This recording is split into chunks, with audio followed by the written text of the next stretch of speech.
Hello mga kakonchava! Ngayon is-summarize natin ng 18 principles of real estate negotiation into 10 powerful principles para mas madaling ma-apply sa daily real estate work. These are insights mula po sa pamphlet na binabasa ko, yung The Craft of Negotiation by Pittgard Training Group. Yeah. Principle 1, everything is negotiable. Lahat ng bagay ay pwedeng pag-usapan, hindi lang presyo, pati terms, timelines, at extras. Huwag po agad mag-assume na fix na ang kahit ano. Principle number 2, communication and empathy. Good communication starts with sincerity. Be honest and clear. Kasama dito ang empathy. Intindihin mo yung emotions ng clients mo. Real estate is emotional, so connect with your clients on a deeper level. Principle 3, preparation is power. Mas marami ang nagfe-fail sa negotiation dahil kulang sa preparation. Alamin ang market, ang property, at ang needs ng kabilang partido. The better prepared you are, the stronger your position. Principle number 4, questioning and listening. Simple questions lead to clarity.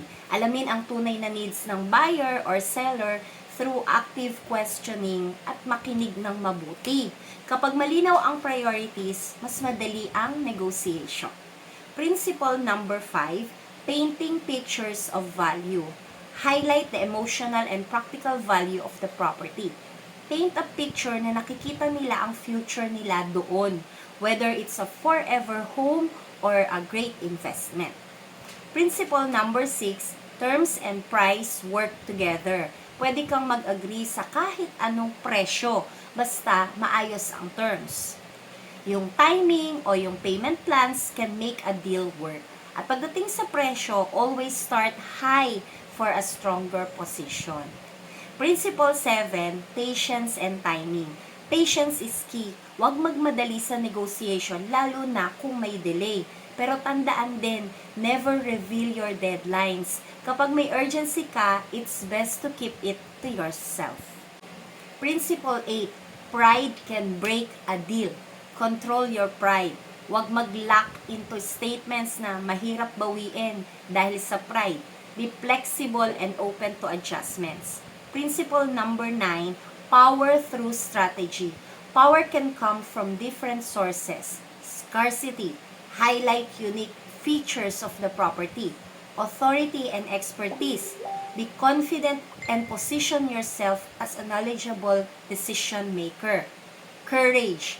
Be willing to walk away if needed. Use this wisely to maintain your edge.